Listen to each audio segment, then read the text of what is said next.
Y bueno, dijimos que se llama cena, desorden y traición.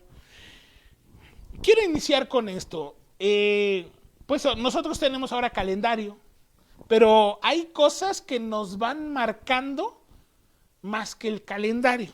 Por ejemplo, cuando queremos decir algo que hemos vivido, lo hacemos con algo que ha sido muy importante. Por ejemplo, cuando vamos, digamos que, y visitamos un restaurante, y vamos a comer ahí y decimos, ¿cuándo fue la última vez que venimos?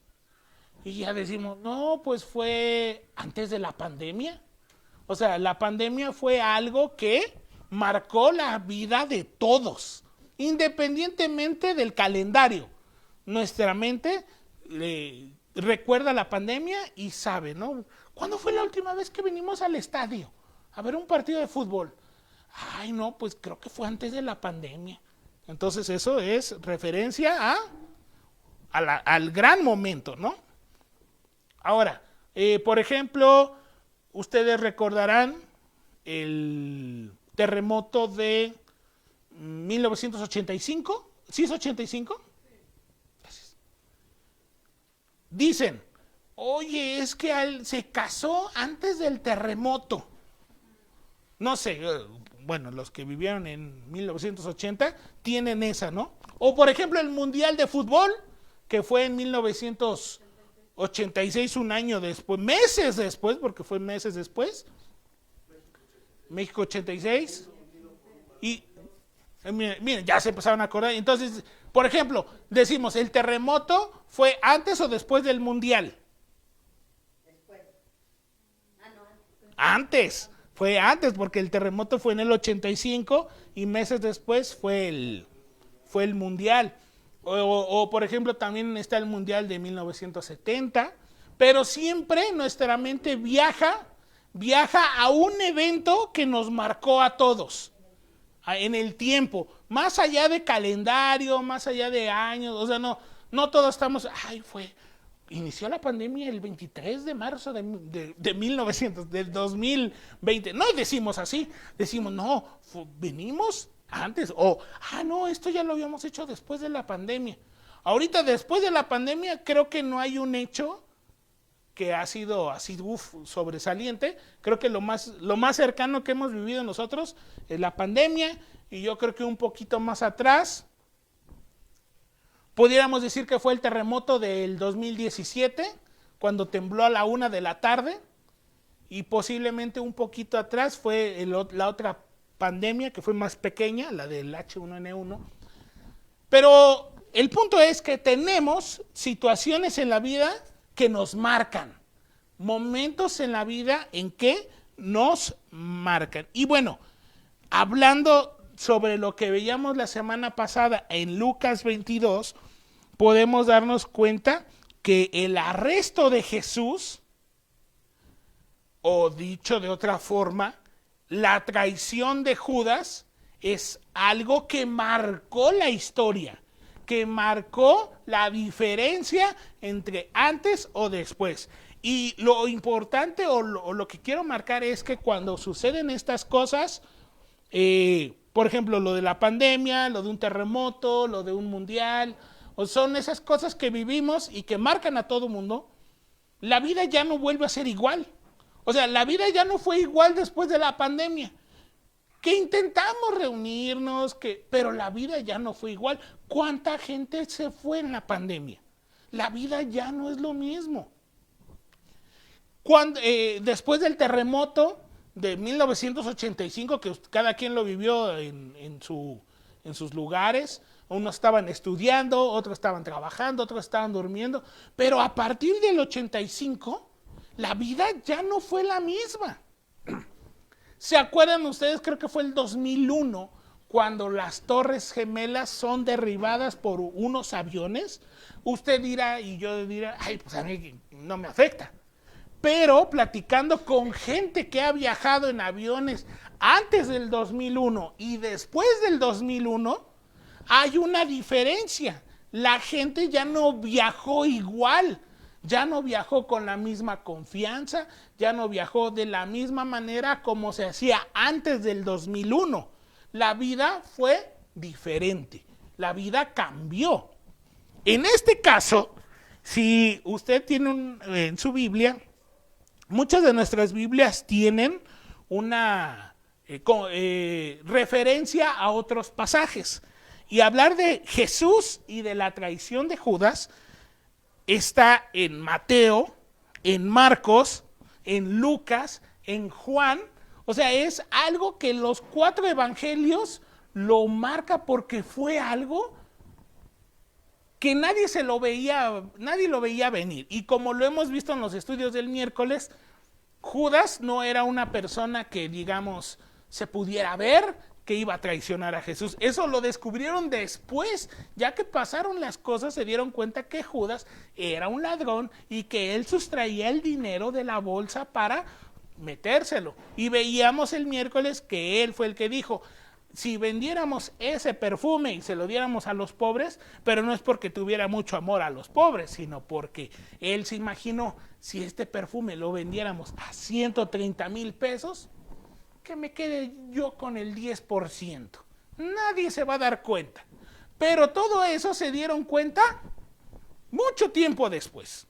Pero el arresto de Jesús y la traición de Judas fue algo que marcó la historia y la vida ya no fue igual. ¿Por qué les estoy diciendo esto? Me gustaría que fuéramos a Primera de Corintios capítulo 11, Hechos, Romanos, de ahí donde estábamos de Lucas, después sigue Juan, luego sigue Hechos, más adelante, no atrás, no hacia atrás, sino hacia adelante, está Lucas, que estábamos en Lucas 22, después viene Juan, luego viene Hechos, luego viene Romanos, y ya después llegamos a Primera de Corintios, capítulo 11. Capítulo 11, y vamos a empezar a observar esta situación a partir de el versículo 17 al 26. Aquí el apóstol Pablo le está escribiendo a una ciudad que se llama Corintios. Y bueno, Corinto, pero pues le decimos a los habitantes corintios, ¿verdad? Primera de Corintios capítulo 11. Y vamos a empezar a leer del versículo 17. La carta de Corintios, gracias. La carta de Corintios, gracias, está escrito más o menos en el año 55 después de Cristo. Y más o menos nosotros tenemos una idea de que nuestro Señor Jesús murió y resucitó, fue más o menos en el año 30, 33, algunos lo ponen en el 36. Entonces, de que pasó lo que Jesús vivió con Judas, la crucifixión y todo lo relacionado con la crucifixión, la resurrección, a cuando Pablo está escribiendo esto, han pasado más o menos como 20 años. 20 años, y también habíamos visto un poco relacionado con la Cena del Señor. La Cena del Señor es un momento, es un sacramento que también como cristianos evangélicos protestantes tenemos para, ahorita vamos a ver, porque tiene un propósito en especial. Entonces, Primera de Corintios capítulo 11, versículo 17. No sé si ya lo tienen. Si ya lo tienen, pueden decir amén. Muy bien, pero por esta ocasión quiero yo leerlo en esta versión, que las palabras son similares, pero quiero que usted me acompañe desde el versículo, dijimos 17, al versículo 22. Dice así la palabra de Dios, lo estoy leyendo en esta versión que se llama Palabra de Dios para Todos. Ahora bien, con lo que ahora les voy a decir, no los felicito, ya que sus reuniones les causan más daño que ayuda. En primer lugar, he oído que cuando se reúnen como iglesia, hay divisiones entre ustedes y me temo que hasta cierto punto sea verdad. No hay duda de que habrá diferencias entre ustedes. Así es como se identifica a los que son aprobados. Cuando ustedes se reúnen, en realidad no están compartiendo la cena del Señor, porque cada uno come sin esperar a los demás. Entonces, unos quedan con hambre, mientras otros beben hasta emborracharse. ¿Acaso no tienen casa donde comer y beber? ¿Es que menosprecian a la iglesia de Dios y quieren humillar a los que no tienen nada? ¿Qué quieren que les diga? ¿Que los felicito? Eso no merece ninguna felicitación. Yo cuando lo estoy leyendo, yo estoy escuchando al apóstol Pablo que no está muy contento. No está contento y normalmente pues recibimos, nos gustan las palabras de alegría, nos gustan las palabras así, pero cuando vienen los regaños, ¡ay! Ya no quiero, pero es palabra de Dios. Entonces hay que aceptar el regaño. La iglesia de Corinto, les digo, fue escrita más o menos 20 años después de lo que pasó con el Señor Jesús. Corinto está cerca de una playa y estaba influenciado por muchas culturas. Y entonces ellos conocían la cena del Señor.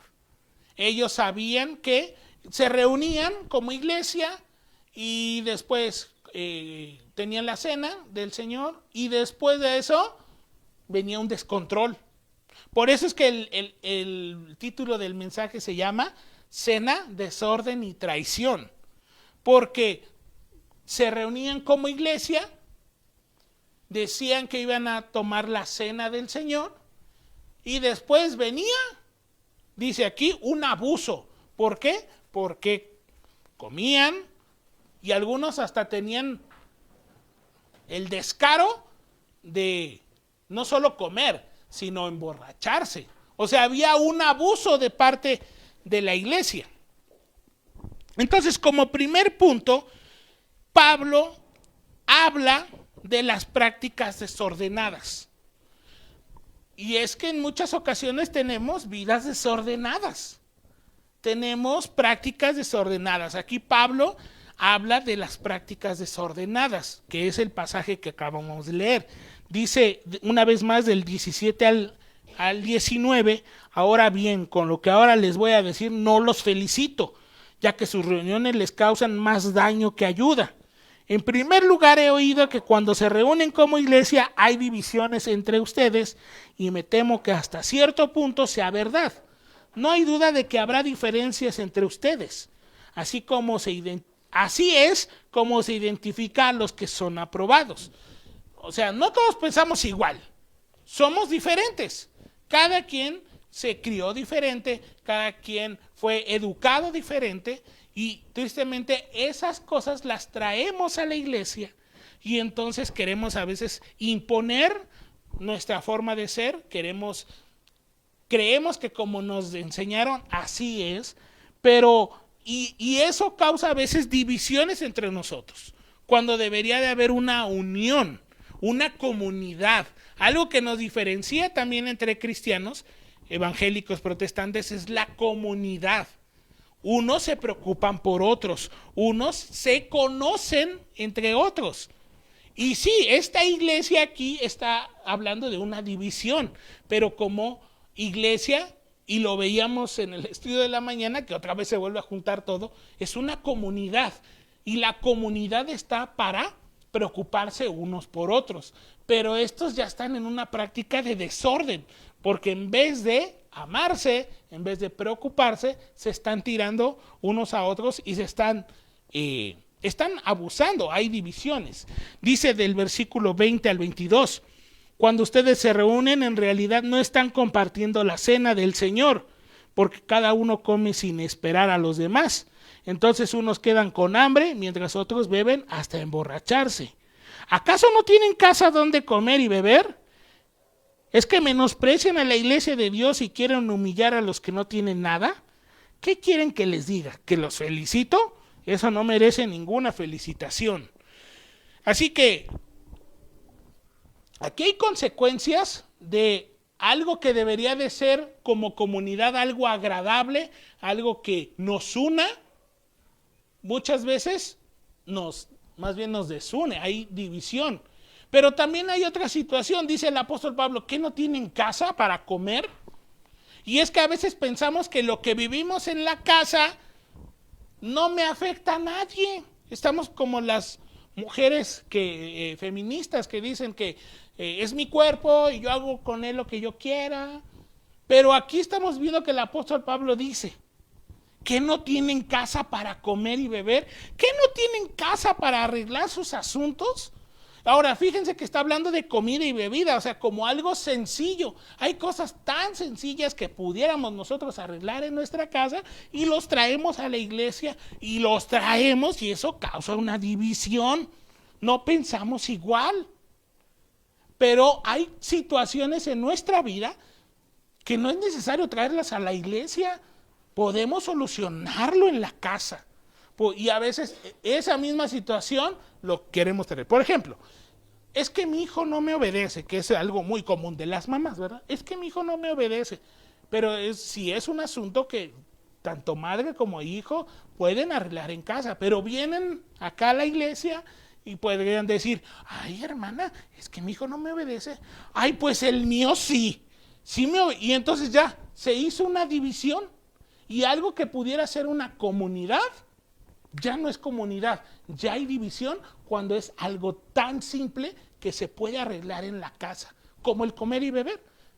Pero ellos están llegando a un abuso porque no solo es comida, sino también van al extremo de que unos van y aborazan todo y los otros se quedan con hambre. O hay otros que se acababan todo el vino y se emborrachaban. ¿Qué tiene eso de comunidad? ¿Qué tiene eso de unidad? Por eso es que Pablo habla de las prácticas desordenadas. Pero ahora vamos al punto. Punto número 2 de este mensaje. Pablo habla del significado de la cena. O sea, primero dice, ustedes hacen un desastre. Pudiendo arreglar las cosas en casa, me las traen aquí. Pudiendo comer allá, se las traen aquí. Y llegan aquí y hacen un desastre. Abuso, hablan, hay divisiones. Pero una vez más, como el Señor Jesús tan especialista en poner orden a las situaciones. Y aquí el Señor Jesús, que ahora se nos está juntando con lo de Lucas 22. Entonces, Pablo habla del significado de la cena del Señor. Y comienza, versículo 23. Bueno, primero antes, esto no es una felicitación, dice aquí, o sea, causa incomodidad. Y cambia el tono de voz. Si se fijan, va a cambiar el tono de voz porque en el 22 dice, eso no merece ninguna felicitación, dice en nuestras Biblias, 11:22. En esto no os alabo. Pero cambia el tono de voz y dice, porque yo recibí del Señor lo que también os he enseñado. Que el Señor Jesús, la noche que fue entregado, tomó pan. Aquí está el parteaguas. Aquí es el momento crucial. Han pasado 20 años. Ahorita nosotros decimos que la pandemia han pasado 5 años y nos marcó. Y aquí Pablo dice, lo voy a leer en esta versión. Las enseñanzas que les traigo son las mismas que recibí del Señor.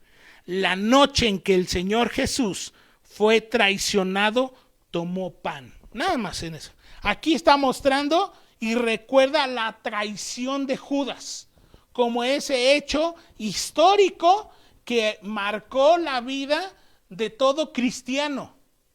¿Y por qué marcó tanto? Porque era un hombre del que no se esperaba nada y traicionó.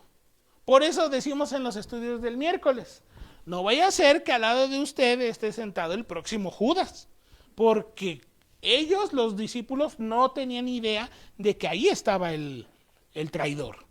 Y este es el momento importante y esta es nuestra conexión con Lucas 22. La noche en que el Señor Jesús fue traicionado. Fue ese hecho que marcó y que ya no fue lo mismo. Cambió nuestra forma de verlo. Y continúa. Esto que estoy diciendo está en Lucas 22, pero aquí el apóstol Pablo lo está mencionando. Y dice que el Señor Jesús, la noche que fue entregado, esa noche tan difícil, tomó el pan y habiendo dado gracias, lo partió y dijo: tomad, comed, que esto es mi cuerpo, por vosotros es partido. Haced esto en memoria de mí. Asimismo también tomó la copa después de haber cenado, diciendo: esta copa es el nuevo pacto en mi sangre. Haced esto todas las veces que lo bebieres en memoria de mí. Entonces, aquí una vez más el Señor dando orden. Ustedes ya hicieron un desastre. Ustedes hacen abusos, se olvidan de los otros, pero lo que deben de hacer es recordar, es tener en cuenta estos elementos. Y ahora quiero tener aquí sumo cuidado porque es un tema para muchos delicado, pero para nosotros como cristianos, evangélicos, protestantes, para nosotros son símbolos, son el pan y el vino, el jugo, son símbolos. Nosotros no creemos que en el pedazo de pan y en la sangre es Cristo. Muchos creen que eso es Cristo, pero para nosotros eso no es. Para nosotros es un símbolo que nos hace recordar esa noche en la que el Señor Jesús fue traicionado. Y aquí mismo nos dice en el versículo 24, haced esto en memoria de mí. Ahora, muchos dicen, es que el pan y el vino es Jesús. Pero nosotros estamos esperando la segunda venida del Señor Jesús. Y si nosotros decimos que el pan y el vino son Jesús, entonces es como decir que Jesús viene cada vez en las miles de iglesias alrededor del mundo. Entonces no se cumple que estamos esperando la segunda venida. Por eso es que para nosotros es un símbolo, es algo que nos recuerda. Es como, por ejemplo, cuando vemos el símbolo de no estacionarse. No dice gran cosa, nada más es una E tachada. ¿Pero qué significa? Que no te estaciones. Es un símbolo. No significa que ahí está pegada la ley o que está pegado el policía. Simplemente nos está recordando que debo de tener cuidado de no estacionarme. Entonces, para nosotros creemos que eso solamente son símbolos, un objeto o algo que nos recuerda esa gran noche. Esa gran noche. Entonces, dice aquí una vez más, y habiendo dado gracias, lo partió y dijo: tomad, comed, esto es mi cuerpo que por vosotros es partido. Haced esto en memoria de mí. Y asimismo también tomó la copa después de haber cenado, diciendo: esta copa es el nuevo pacto. Y quiero hacer la diferencia porque el pan sí es muy claro, representa, no dice que es, representa el cuerpo de Cristo. Pero interesante dice, y asimismo también tomó la copa después de haber cenado. Y entonces dice: esta copa es el nuevo pacto en mi sangre. Hace todas las veces que la bebieres en memoria de mí. Es un recordatorio. Tan recordatorio, otro ejemplo es como la bandera de México. La bandera de México, que usted y yo la conocemos, pues es un símbolo de patria. Es decir, ¿cómo representamos a la patria? Con una bandera. O como por ejemplo el símbolo de la paz. ¿Cuál es el símbolo de la paz? Una palomita, ¿verdad? Son símbolos, no quiere decir que eso sea la paz. Entonces, para nosotros es un recordatorio. Dice acá, ahorita vamos a ver que es lo que tiene que ser, pero hasta ahorita nosotros es cada vez, porque los de Corinto, lo que estábamos viendo al principio, hacían su desorden, no algo que podían arreglar en su casa, venían y hacían su desorden en la iglesia. No solo hacían sus comidas, sino que unos se quedaban sin comer y los otros se emborrachaban. O sea, ¿y dónde está el recordatorio del Señor Jesús? Nadie se está acordando de eso, nada más, miren, y yo también le caigo en ese error, ¿verdad? A veces nada más estamos pensando en la comida, pero ¿y en qué momento viene ese momento de recordar que Cristo vino? Y para que nos acordemos, nos dio estos símbolos, para que nosotros, dice, haced memoria, para que reflexionemos, para que pensemos. Pero a veces nosotros somos igual que la iglesia de Corinto. Estamos pensando en cómo vamos a molestar al otro, cómo vamos a ganarle, nos traemos los problemas de la casa a la iglesia, hacemos un desastre. Pero aquí el Señor Jesús dándonos el orden correcto es para que se acuerden de mí, en memoria de mí. Y en el versículo 24 y en el versículo 25 nos menciona exactamente lo mismo. Haced esto en memoria de mí. Ahora, también está interesante porque dice, y asimismo también tomó la copa después de haber cenado.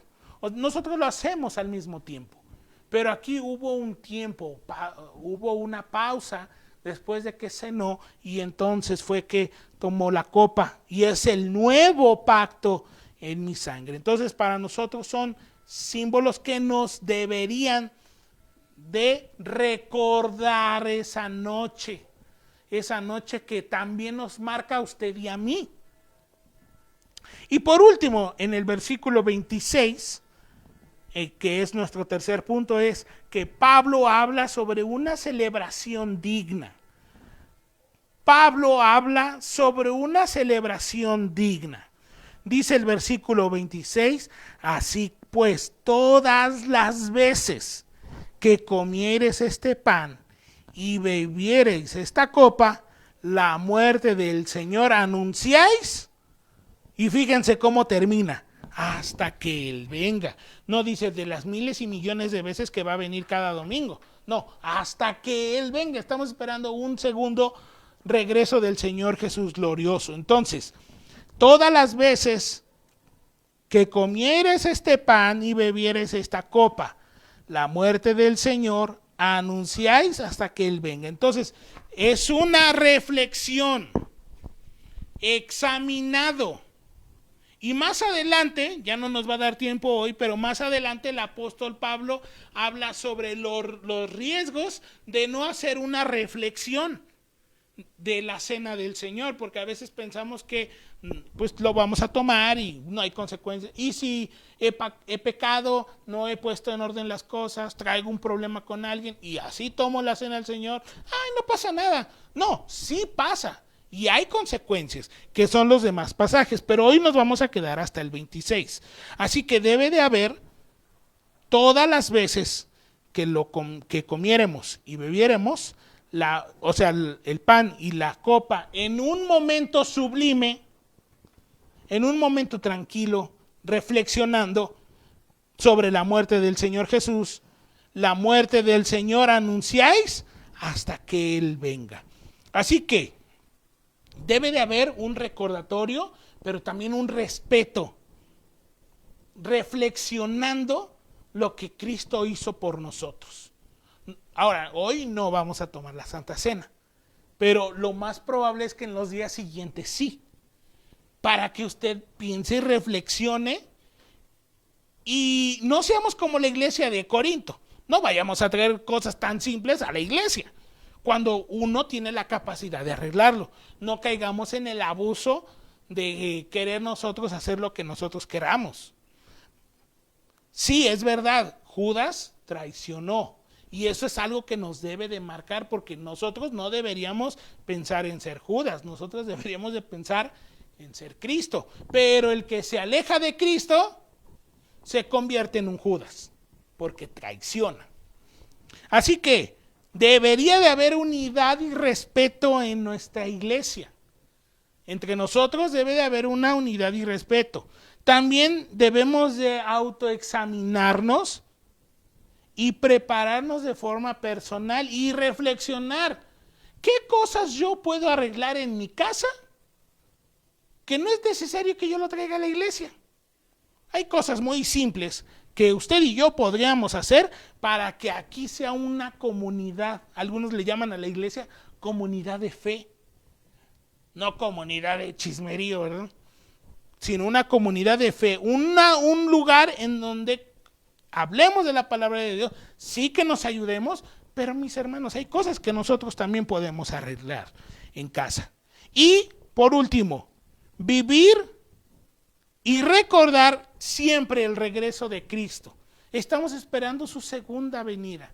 Él ya vino una vez, pero ahora nosotros estamos esperando la segunda venida. Por eso es que el título del mensaje es Cena, Desorden y Traición. ¿Por qué? Porque en esta cena, que es tan importante, un recordatorio para que todos los hijos de Dios recordemos esa noche en la que el Señor Jesús sufrió, la hemos hecho un momento de desorden, de mal usar ese momento, y si caemos en ese desorden, tarde o temprano vamos a hacer un Judas. Y entonces ahí es donde se cumple lo de traición. Entonces, cena, desorden y traición, más bien debería de ser cena, orden y reconciliación. Pero normalmente no pensamos en eso. Normalmente pensamos, tengo un yoyo que alguien muy importante me lo regaló el día de mi boda. Y de repente pienso en eso. El yo. Pero aquí el apóstol Pablo nos dice, no es yo, es Cristo. Es la cena del Señor, es el momento del Señor. Sí, hay cosas que tú debes de arreglar allá afuera, no lo traigas aquí. Aquí es para que disfrutemos en comunidad la cena del Señor. Reflexionar, pensar, examinarnos qué hemos hecho. Y cada vez que lo hagamos, recordemos al Señor. Así que, mis hermanos, la traición de Judas fue algo que marcó la vida de todo cristiano. Sí es verdad. Porque nadie se lo esperaba. Pues ahora nosotros que ya sabemos qué fue lo que pasó, reflexionemos, cuidémonos, examinémonos de no caer en los abusos, de no caer en el desorden, de no caer en la traición, sino más bien ver la cena del Señor con su verdadero orden. Vamos a hacer una oración. Señor, perdónanos, porque en muchas ocasiones, al igual que la iglesia de Corinto, hemos hecho un desorden en nuestra vida, en nuestra casa, en nuestra forma de relacionarnos, cuando hay cosas que podemos arreglar nosotros en nuestra casa. Y en muchas ocasiones traemos cosas que pudiéramos arreglar a la iglesia y causamos división. Y Señor, te hemos fallado porque en muchas ocasiones, Señor, dejamos que esto sea una comunidad y dejamos que esto se vuelva un lugar tan dividido. Señor, gracias por darnos orden, por marcarnos lo que de verdad debemos de hacer. Y sí, es verdad, Señor, hemos caído en muchas ocasiones en el desorden, en los abusos, en muchas áreas de nuestra vida. Pero, Señor, siempre nos marcas el verdadero orden. Un orden en donde, Señor, tú eres el centro. En donde cada vez que tomamos la Santa Cena, es recordar el sacrificio que ha marcado nuestra vida,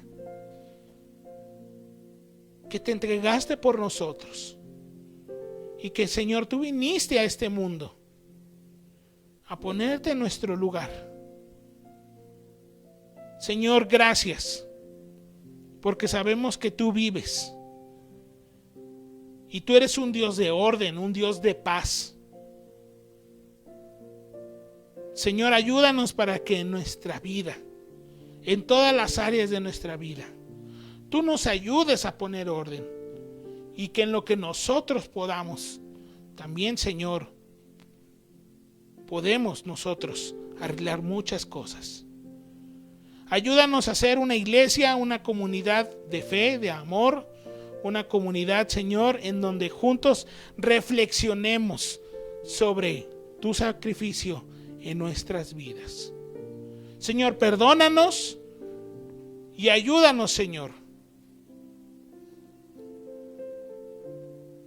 Y como dice aquella canción, Señor, yo quiero que tú gobiernes mi vida.